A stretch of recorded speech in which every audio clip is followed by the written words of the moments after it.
Bismillahirrahmanirrahim. Assalamualaikum warahmatullahi wabarakatuh. Hai, mudah-mudahan kalian semua sehat di rumah ya.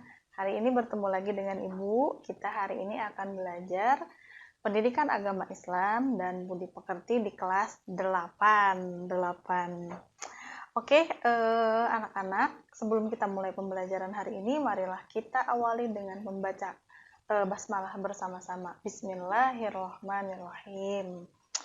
Oke guys, hari ini kita akan belajar ayat Al-Quran dan hadis tentang mengkonsumsi makanan yang halal dan bergizi. Nah, makanan yang halal dan bergizi. Oke, pas ya sekarang materinya, terutama saat pandemi kayak gini. Baiklah, yang akan kita bahas itu yang pertama dalilnya yang menunjukkan tentang materi ini. Kemudian yang kedua, mengkonsumsi makanan dan minuman yang halal dan bergizi. Kemudian yang ketiga, kita akan bahas hikmahnya. Yang pertama, kita akan bacakan dalil dari ayat Al-Quran mengenai mengkonsumsi makanan yang halal dan baik atau bergizi, yaitu surat An-Nahl ayat 114 yang alhamdulillah sudah dihafal di pertemuan kemarin ya. Insya Allah semuanya sudah hafal. Mari kita baca sama-sama. A'udzu billahi minasyaitonir rajim. Bismillahirrahmanirrahim. Fakulu mimma razaqakumullahu halalan thayyiban. Washkuru ni'matallahi in kuntum iyyahu ta'budun.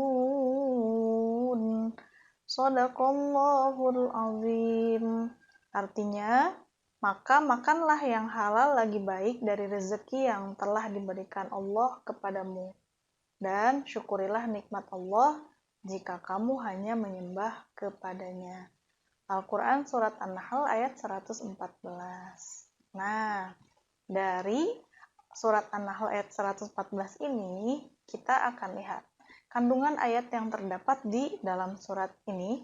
Yang pertama, bahwa kita diperintahkan oleh Allah untuk mengkonsumsi makanan yang halal. Kemudian kita harus bersyukur atas nikmat yang Allah berikan kepada kita. Nikmat apa, Bu? Yaitu nikmat untuk bisa memakan atau mengkonsumsi makanan yang biasa kita makan.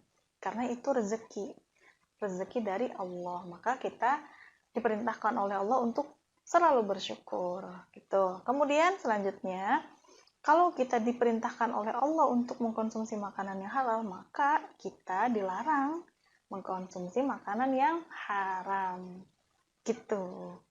Oke, sekarang gini, Bu, kenapa sih kok kita harus makan makanan yang halal, diatur cuman makan aja, ribet deh gitu. Coba deh kalau misalnya kita bayangkan, kalau misalnya kita ada di mana aja atau kita sedang keluar rumah, kemudian kita asal makan, lapar makan.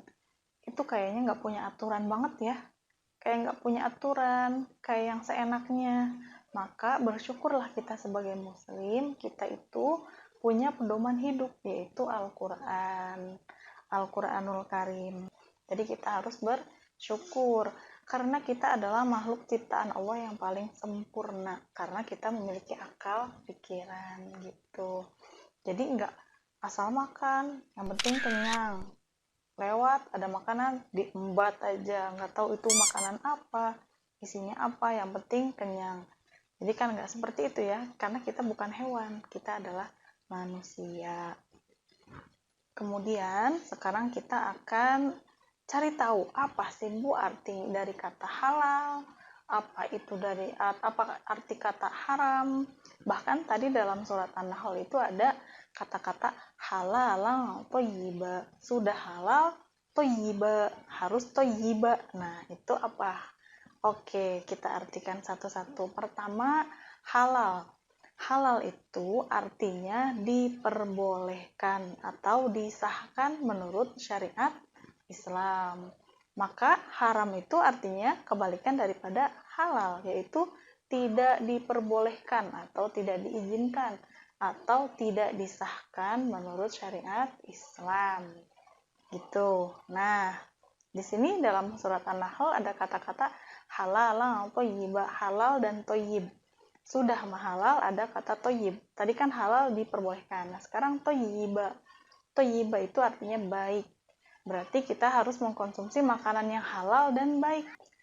Bu, makanan yang halal dan baik itu seperti apa? Nah, makanan yang halal kemudian baik itu berarti baik untuk kita konsumsi, baik untuk tubuh kita, bermanfaat untuk tubuh kita, atau bisa juga kita katakan bergizi.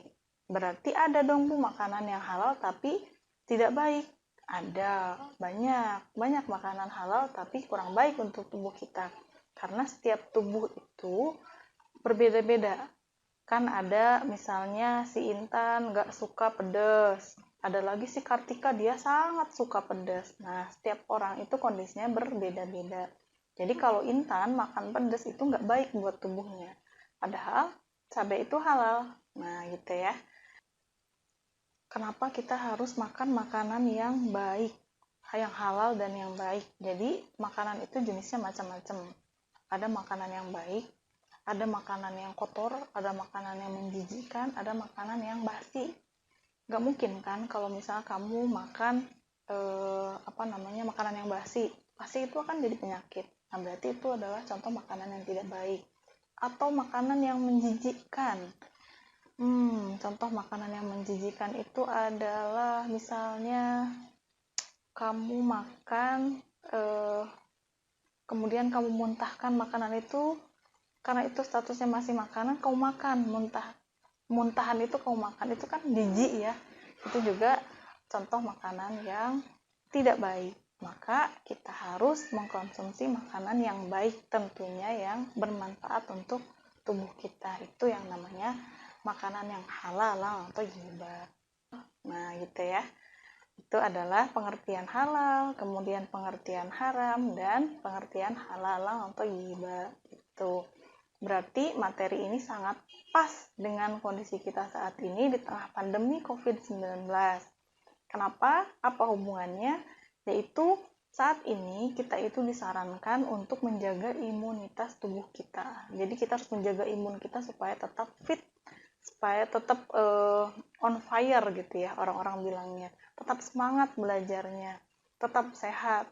Karena kalau misalnya imun kita lemah, maka penyakit itu akan mudah menyerang ke tubuh kita. Jadi sangat relevan atau sangat berhubungan dengan materi kali ini, yaitu surat An-Nahl 114 tadi. Sudah Allah anjurkan kepada kita untuk kita mengkonsumsi makanan yang halal dan bergizi, yang bermanfaat untuk tubuh kita, yang memberikan manfaat untuk tubuh kita. Jadi bukan makanan yang hanya memberikan kenyang aja. Nih, coba deh sekarang.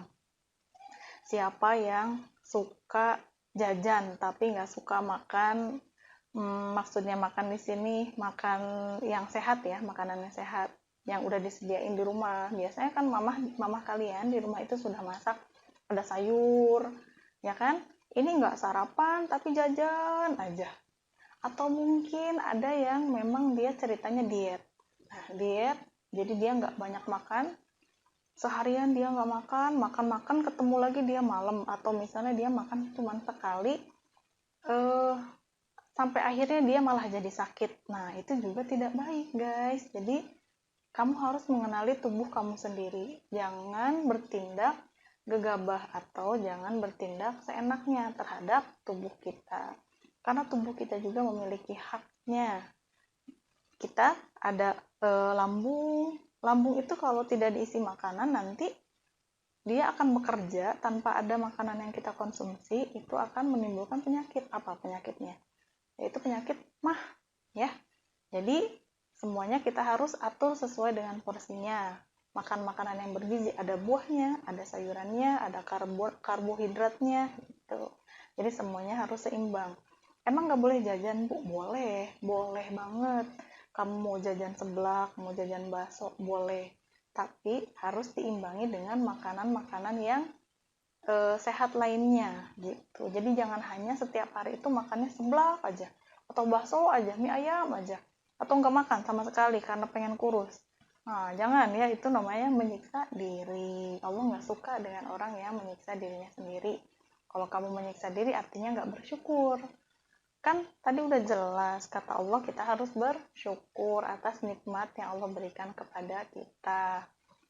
Alhamdulillah kita termasuk orang yang beruntung, masih bisa ketemu makanan, masih bisa jajan dengan uang jajan yang diberikan oleh orang tua kepada kita. Kan masih banyak orang-orang yang susah ketemu makanan, ya. Jadi kita harus pandai-pandai bersyukur, gitu. Oke, sekarang Ibu ada contoh animasi, video animasi. Jadi silahkan nanti disaksikan dulu, setelah itu baru kita bahas. Check it out.